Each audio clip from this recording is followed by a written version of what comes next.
William Heirens was born in 1928. His childhood was troubled. His family was impoverished, struggling to make ends meet in a harsh economic climate. They moved constantly throughout his youth, never settling in one place long enough for William to form stable friendships or a sense of community. Young William witnessed domestic violence, a common occurrence in his household. The frequent arguments and physical altercations left a lasting impact on his psyche. He was a solitary child, often retreating into his own world to escape the chaos around him. His isolation only deepened as he grew older. He sought refuge in a world of fantasy and dark impulses, creating elaborate scenarios in his mind where he had control and power. Heirens began displaying disturbing behavior at a young age. He was caught stealing, a sign of his growing disregard for societal norms and rules. He seemed to lack empathy, an unsettling trait that worried those around him. His cold, emotionless demeanor was a stark contrast to the other children. He was fascinated by violence, often drawn to images and stories of brutality. This morbid curiosity hinted at the darkness growing within him. Some experts believe his upbringing played a significant role in his later crimes. The instability and violence he experienced at home may have shaped his troubled mind. Others point to potential neurological abnormalities, suggesting that his brain may have been wired differently from a young age, predisposing him to criminal behavior. Whatever the cause, a darkness was growing within him, a sinister force that would eventually manifest in horrifying ways. Heirens' teenage years were marked by escalating criminal activity. He began to push boundaries, testing the limits of what he could get away with. He was arrested for burglary multiple times, each incident more daring than the last. His brushes with the law did little to deter him. His crimes became increasingly brazen, reflecting his growing confidence and audacity. He seemed to thrive on the thrill of the chase. He seemed to crave the thrill of transgression, finding excitement in breaking the rules and defying authority. He was developing a taste for the forbidden, drawn to activities and behaviors that were off-limits and dangerous. The seeds of a monster were sown, and it was only a matter of time before they would come to fruition. The world, however, remained oblivious to the storm brewing within him. People went about their daily lives, unaware of the darkness lurking in their midst. It would soon learn his name, as his actions would eventually bring him infamy and terrorize a community. In 1945, Chicago was a city on the brink. The bustling metropolis was already grappling with the shadows of war and the anxiety of an uncertain future. World War II raged overseas, drawing the attention and concern of every American household. Fear and uncertainty gripped its citizens. The war had cast a long shadow over daily life, and everyone was on edge. Amidst this backdrop, a new terror emerged. It was a terror that would haunt the city's nights and invade its collective psyche. A string of brutal murders shocked the city, each crime scene more gruesome than the last, leaving the public in a state of panic. The victims were all women, innocent lives cut short by a faceless predator. They were found in their apartments. Places that should have been safe havens turned into scenes of horror. They had been brutally murdered. The violence was shocking, the brutality unimaginable. The first victim was Josephine Ross, a woman whose life was tragically cut short. She was discovered in her bathtub. A place of supposed relaxation turned into a scene of horror. She had been stabbed to death. The brutality of the crime left the city in shock. The killer had left no trace. The city was horrified. Police scrambled for answers. They had no leads. The investigation seemed to be going nowhere. The killer was a phantom, a ghostly figure that moved through the city with ease. He moved silently through the city's shadows. His presence felt but never seen. Then Frances Brown became the killer's next victim. Another life taken too soon. She was a war worker, a woman contributing to the war effort, only to meet a tragic end. She was found in her apartment. Another supposed sanctuary turned into a crime scene. She had been shot and stabbed. The violence was escalating, the fear intensifying. Again, there were no signs of forced entry. No witnesses.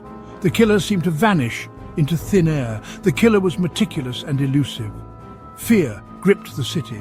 The sense of safety was shattered. The press dubbed the killer the Lipstick Killer, a name that would forever be etched in the annals of Chicago's dark history.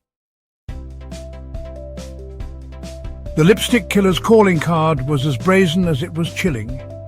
It was a signature that would haunt the city for years to come. At the scene of Frances Brown's murder, a message was scrawled on the wall. It was a sight that would send shivers down the spine of even the most seasoned detectives. It was written in lipstick, a seemingly innocuous item turned into a tool of terror. In large, uneven letters it read, "For God's sake, catch me before I kill more. I cannot control myself." The message was desperate, yet defiant. The message sent shockwaves through Chicago. It was a city already on edge, now pushed to the brink of hysteria. This was no ordinary killer. This was someone who thrived on fear, someone who wanted to be noticed. This was someone who wanted to be caught, or so it seemed. The police were baffled, the public terrified. The message was a taunt, it was a challenge, it was a direct affront to the authorities. It was a window into the mind of a madman, a mind that was unraveling yet cunning enough to evade capture. The city was paralyzed with fear. Streets that were once bustling were now eerily quiet. Women were afraid to be alone in their homes. Every creak, every shadow became a potential threat. The police were under immense pressure. They had to act fast, but the killer seemed always one step ahead. They had to find the killer. The weight of the city's safety rested on their shoulders. The newspapers were filled with speculation. Theories abounded. Everyone had an opinion, but no one had answers. The city held its breath. Every day without an arrest felt like an eternity. The killer was still out there, and the city of Chicago was left to wonder when or if the nightmare would end. The Lipstick Killer's reign of terror continued. His next victim was 6-year-old Suzanne Degnan. Her murder was the most brutal yet. The little girl was abducted from her home. Her dismembered body was found scattered across the city. The city erupted in outrage. This was a new low. Even the most hardened criminals were sickened. The police finally caught a break. Fingerprints found at one of the crime scenes matched William Heirens. He was a 17-year-old student at the University of Chicago. Heirens was apprehended. He confessed to the murders. His confession was detailed and chilling. He described the crimes in graphic detail. He expressed little remorse. The city breathed a collective sigh of relief. The nightmare was over, or so they thought. The trial of William Heirens was a media sensation. The courtroom was packed. The public was eager for justice. The prosecution presented a strong case. They had Heirens' confession, fingerprint evidence, and eyewitnesses who placed him near the crime scenes. The defense argued that Heirens was not in his right mind.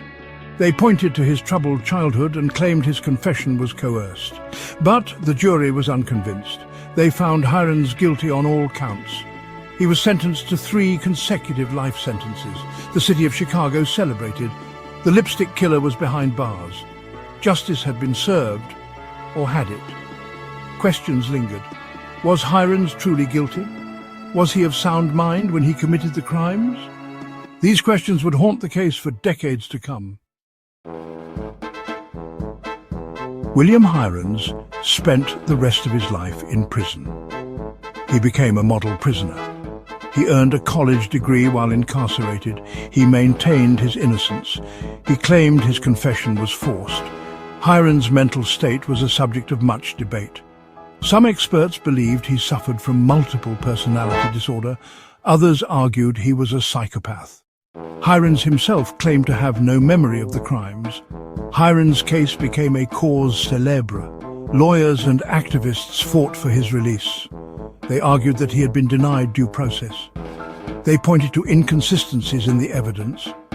They claimed he was a victim of a flawed justice system. Their efforts were unsuccessful. William Heirens died in prison in 2012 at the age of 83. Despite his conviction, doubts about William Heirens' guilt persisted.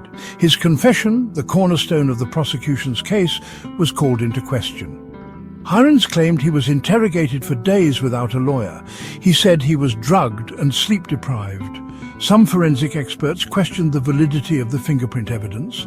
They argued that the methods used at the time were unreliable. They suggested the prints could have been planted. Heirens' supporters pointed to these discrepancies as evidence of his innocence. The question of Heirens' sanity also remained unresolved. His defenders argued that his troubled childhood and possible mental illness should have been mitigating factors in his trial. They believed he was not in control of his actions. The debate over Heirens' guilt and sanity continued long after his death. The lipstick killer case left an indelible mark on the city of Chicago. It exposed the dark underbelly of a city grappling with post-war anxieties. It highlighted the flaws in the criminal justice system. It sparked a debate about mental illness and its role in criminal behavior. The case also captivated the public imagination. It inspired numerous books, films, and television shows. The lipstick killer became a figure of urban legend. His crimes served as a chilling reminder of the evil that can lurk in the shadows. Even today, the lipstick killer case continues to fascinate and disturb. It remains one of the most notorious crime sprees in American history. The case is a testament to the enduring power of mystery and the dark side of human nature. William Heirens died in prison in 2012. He took his secrets with him to the grave. Was he a cold-blooded killer, or was he a victim of circumstance? We may never know for sure. The lipstick killer case remains unsolved. It is a puzzle with missing pieces. It is a story without a definitive ending. The case serves as a reminder that justice is not always black and white. Sometimes the truth is elusive, and sometimes the monsters are real.